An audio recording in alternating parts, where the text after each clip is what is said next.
कोणत्या कोर्टासाठी आहे आपलं? MPSC steno. इंटरव्ह्यूची डेट आली का? केव्हा आहे? 3 ऑक्टोबर. तुम्ही अगदी घाबरलायत असं वाटतंय. ओके. मला वाटतं आपण बुलढाणा जिल्ह्यातून आलेला आहेत ना? तर मला बुलढाणा जिल्ह्याविषयी माहिती सांगा. बुलढाणा जिल्हा हे विदर्भाचं प्रवेशद्वार आणि सगळं विदर्भाचा पश्चिमेकडील जिल्हा आहे.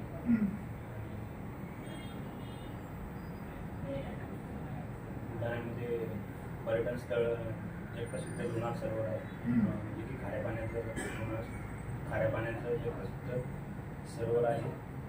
बुलढाण्यामध्ये संत विदर्भाची पंढरी म्हणून ओळखली जाणारं तीर्थक्षेत्र आहे, संत गजानन महाराज संस्थान शेगाव.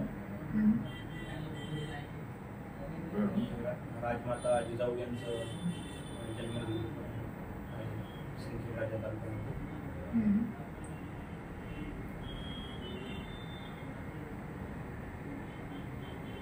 आता राजमाता जिजाऊ यांचं माहेर आहे का बुलढाणा जिल्हा? कोणतं गाव? सिंदखेड राजा. तर राजमाता जिजाऊ या त्या काळामध्ये यांनी सबलीकरण महिलांचं व्हावं अशी विचार होते का, आणि आताच्या सध्याचं सबलीकरणाची गरज आणि राजमाता जिजाऊंच्या महिलाबाबतची विचार याबद्दल तुम्ही कशी मांडणी कराल? मी सांगतो मला राजमाता जिजाऊंबद्दल काय अजून सांगता येईल? राजमाता जिजाऊ स्वराज्याचे संस्थापक शिवाजी यांना राजकारभारामध्ये मुलाचे मार्गदर्शन करत. मुलाचं करत होते.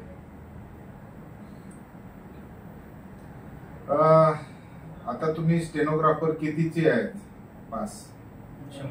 100चे. काय फायदा असतो स्टेनोग्राफर या पदाचा?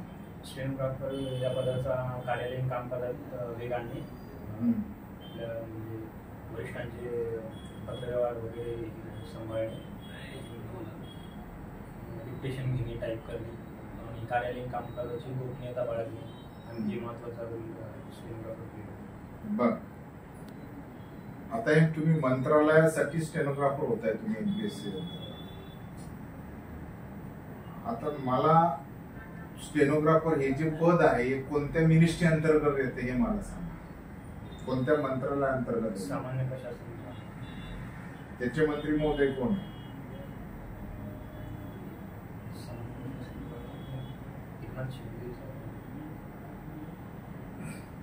नक्की एक्झॅक्ट माहिती नाही. कोर्टाचे स्टेनोग्राफर आणि मंत्रालयाचे स्टेनोग्राफर याच्यामध्ये नेमका फरक काय? कोर्टाच्या स्टेनोग्राफरमध्ये थोडासा मेन रोल हा डिक्टेशन घेणे, टाईप करणे हा सेम रोल आहे. परंतु कोर्टात संबंधित जॉब करताना लिगल लँग्वेजचं थोडं लँग्वेज नॉलेज असलं तर त्यात फायदा होतो. आणि मंत्रालयात थोडी जॉब प्रोफाईल वेगळी, जसं की कॉल अटेंड करणे असं या गोष्टी इकडे जास्त होतात मंत्रालयामध्ये. तसं इकडं डिस्ट्रिक्ट कोर्टला कसं नसतं. डिस्ट्रिक्ट कोर्टला जजमेंट घेणे, टाईप करणे हे काम करायचं. स्टेनोग्राफर नंतरचं नेक्स्ट प्रमोशन काय? स्टेनो कॅडरमध्ये जसं मंत्रालयात ते डिपार्टमेंटवर असते, मंत्रालयात सर्वात खालची गोष्टी स्टेनो टायपिस्ट, त्यानंतर लोअर ग्रेड, त्यानंतर हायर ग्रेड नंतर सिलेक्टेड ग्रेड स्टेनो, नंतर पर्सनल असिस्टंट, सिनियर पर्सनल. बर. आता कॅबिनेट मंत्र्याला पर्सनल असिस्टंट हे लोअर ग्रेड वाले असतात का सिनियर? पर्सनल असिस्टंट ते असतात. आणि राज्यमंत्र्याला ते पर्सनल असिस्टंट असतात. आणि खाली मंत्रालयात जसे की अधिकाऱ्यांना, तिथल्या आयुक्तांना ते असतात लोअर ग्रेड.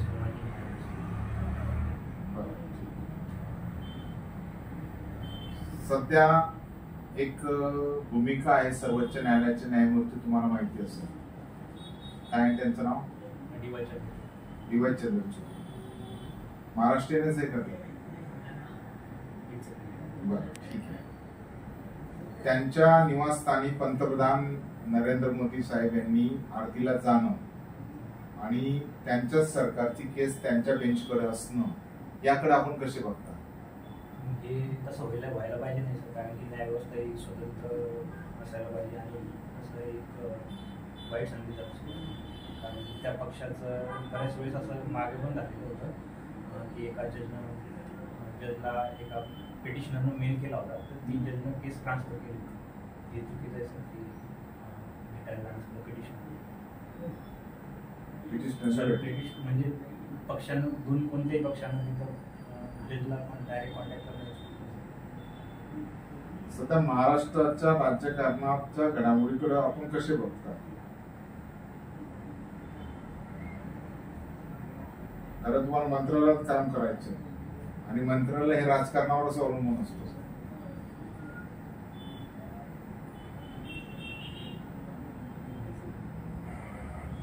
चला, तुमच्या जिल्ह्यात असलेल्या काही समस्या असतील त्या सांगा.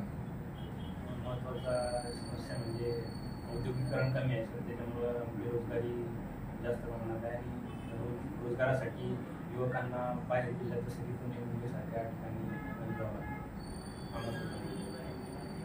आता महिलांचं सबलीकरण हे महिलांना दर महिन्याला 1500 रुपये दिल्याने होईल का, याकडे तुम्ही कसे बघता? नाही सर, म्हणजे रोजगार महत्वाचा मुद्दा पाहिजे. बेरोजगारांकडे होणार नाही कारण की त्यातून रोजगारही उपलब्ध होणार नाही.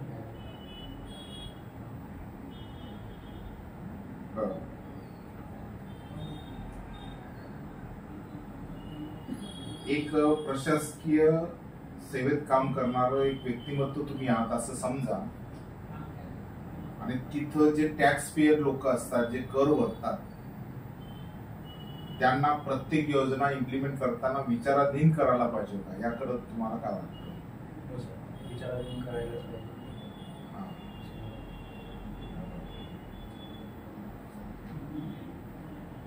कौटुंबिक पार्श्वभूमी काय सांगितली तुम्ही? शेतमजुरी. तुमचं शिक्षण कशात झालंय? महाराष्ट्र राज्याला मराठी भाषेचा अभिजात भाषाचा दर्जा का आला नाही? काय मिळालं मराठी भाषेला? मराठी भाषेला काही अशी वर्ण आहेत की ते मोठा आवाज नाही येत तुमचा, आवाज थोडा घ्या मोठा.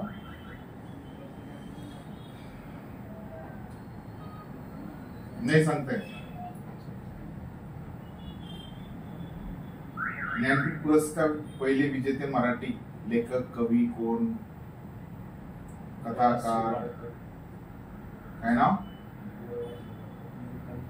ववा का विवा? काय पूर्ण नाव त्यांचं? नाही माहिती सर.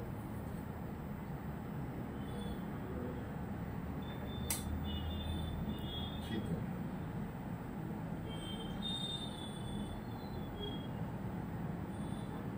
आता जम्मू काश्मीर हे जसं मराठी राज्याची राज्यभाषा ही मराठी आहे, तर जम्मू काश्मीर हे राज्य राहिलेले नाहीये. तिथली राज्यभाषा ही उर्दू होती. तर केंद्रशासित प्रदेश राहिल्यानंतर त्याला राज्यभाषा असते का?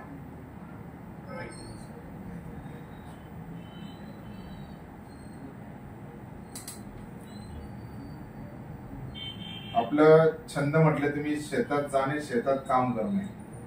आता शेतात जाणे हा कसा छंद होऊ शकतो हे काही मला कळलं नाही. शेतात रिकाम्या फावळ्याला तुम्ही शेतात फेरफटका मारा. काय करता फेरफटका मारून? शेतात पिकाची पाहणी करणे. कोणकोणते पीक लावले शेतामध्ये? ऊस आहे. ओके. एकाधिकारी योजना माहिती का तुम्हाला?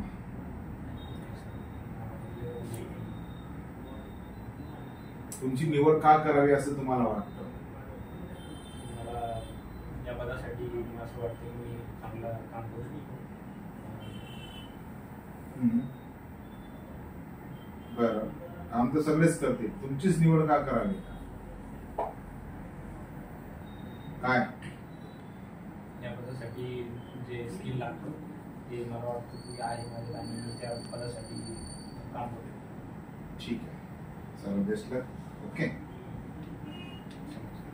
आम्ही आता फीडबॅक देतो तुम्हाला. बसा तुम्ही, बंद करा.